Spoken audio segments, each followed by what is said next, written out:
আসসালামু আলাইকুম ওয়া রাহমাতুল্লাহি ওয়া বারাকাতুহু। প্রিয় ভাই বোন বন্ধু বান্ধব সকলের প্রতি আমার সালাম।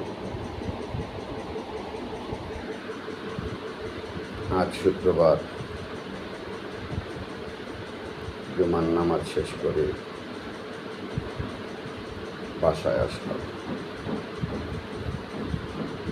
আল্লাহ তাআলা মহান রাব্বুল আলামিন সকলকে জুমার নামাজ পড়ার তৌফিক দিয়েছে, নামাজ পড়তে পেরেছি, আমিও আলহামদুলিল্লাহ পড়তে পেরেছি। সেই জন্য আল্লাহর কাছে শুকরিয়া আদায়, সবাই বলি আলহামদুলিল্লাহ। আল্লাহ পাক রাব্বুল আলামিন কখন কার দিন কী হালে নিবে একমাত্র আল্লাহই জানে। তবে সবসময় ছোট বড় সবাইকে একটি কথাই বলতে চাই, যৌবন কালটা যখন আপনি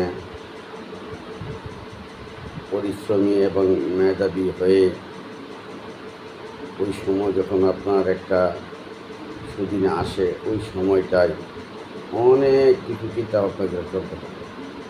কারণ সব সময় মানুষের সময় এক থাকে না। ধরুন আমার বিষয়টাই আমি বলি, জীবনে অনেক টাকা ইনকাম করছি, অনেক টাকা কামাইছি, তখন ছেলেমেয়েরা ছোটো, তারা বুঝে না। এখন তাদের চাহিদা আছে, টাকা পয়সার প্রয়োজন মিটাইতে হবে। এখন আমি 100% পারতেছি, কারণে অকারণে। তাই সকলের কাছে অনুরোধ রইল, জীবনে প্রত্যেকেরই এমন একটা সময় আসবে যখন আপনার হিসাব মিলাইতে অনেকটা কষ্ট হবে। তাই সকলেই যৌবনকালে আপনার হিসাবটা আপনি মিলাই নেবেন, সবার কাছে ভালো থাকবেন।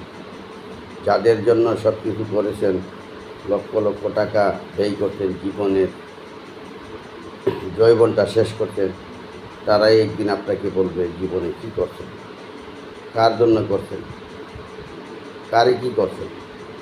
এই কথার জন্য মনে হয় একটা সময়, তখন তার বয়সের ভারে কোনো ব্যক্তি স্ট্রোক করে, কোনো ব্যক্তি খুব কষ্ট পায়।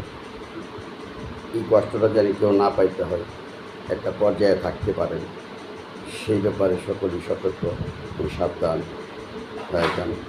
মা বাবা ভাই বোন সকলকে আপনি সবার মতো রাখবেন এবং নিজের অস্তিত্ব বিলীন করবেন। এই বলে আমার কথা শেষ করলাম। আসসালামু আলাইকুম ওয়া রাহমাতুল্লাহি ওয়া বারাকাতুহু।